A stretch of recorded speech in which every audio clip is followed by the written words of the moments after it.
Okay, well, I will just take a very quick beginning at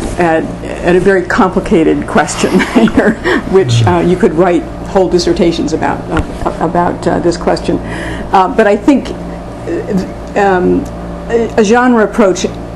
suggests for the teacher or the curriculum designer an approach to designing a curriculum. So I'm not going to specify what the genres are, but try to suggest a way that that decision could be made and informed by genre theory. And I would want to consider what genres the student already knows, is familiar with, is surrounded with, make that student aware of the the social typifications in his or her world as he or she knows it. And then consider what curricular tasks or what learning goals one has for the student in that particular grade or in that particular class, and see how you can use the student's current knowledge to scaffold them into the practical knowledge and communicative effectiveness that you are seeking to help the student achieve at that next level. So it's a matter of thinking of what genres would engage the student's proximal zone of development, I guess, in doing the task that is just beyond him or her at this particular stage here and now that will take them to the next stage.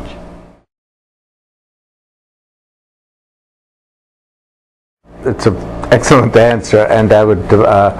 just point out that, let's see, one aspect of it, that another way to think about that is what roles and activities are the students prepared to take on at any moment, both given their knowledge and their dispositions at that time.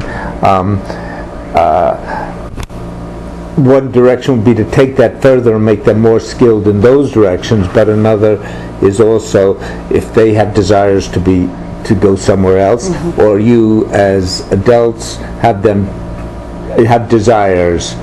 for them to go to a different place, to bring them to that place, but along a path that they can understand and along a path which they can go, rather than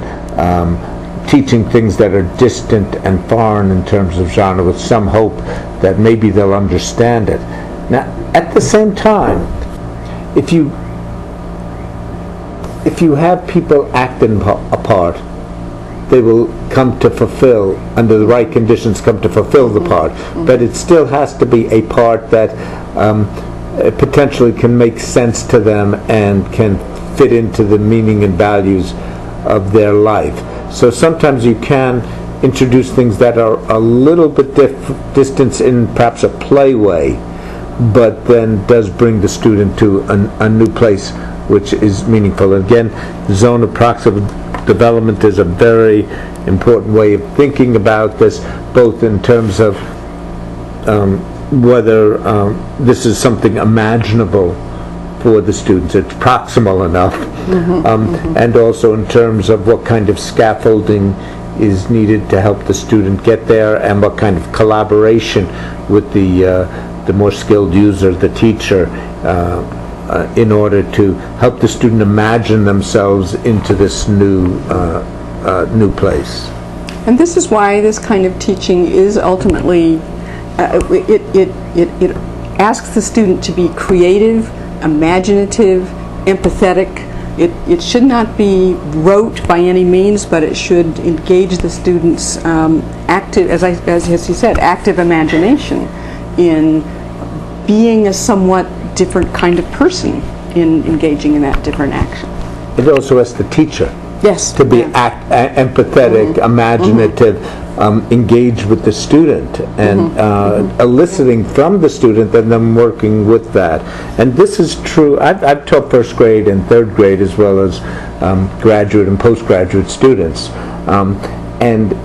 this basically is the same strategy. Now, the worlds that the students are working from and their imagination of the worlds they are going to,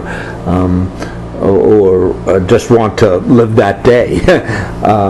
are different, and they bear different relationships to what we might call sophistication of knowledge. But there's still people who are going from what is meaningful to them at this point to extending their possibilities of meaning in new situations. So the underlying strategy really is the same, but it's understanding who the students are, where they're going, where you want them to go, what their motivations are to get them there, and what kind of interactions you can set up in order to make that journey possible.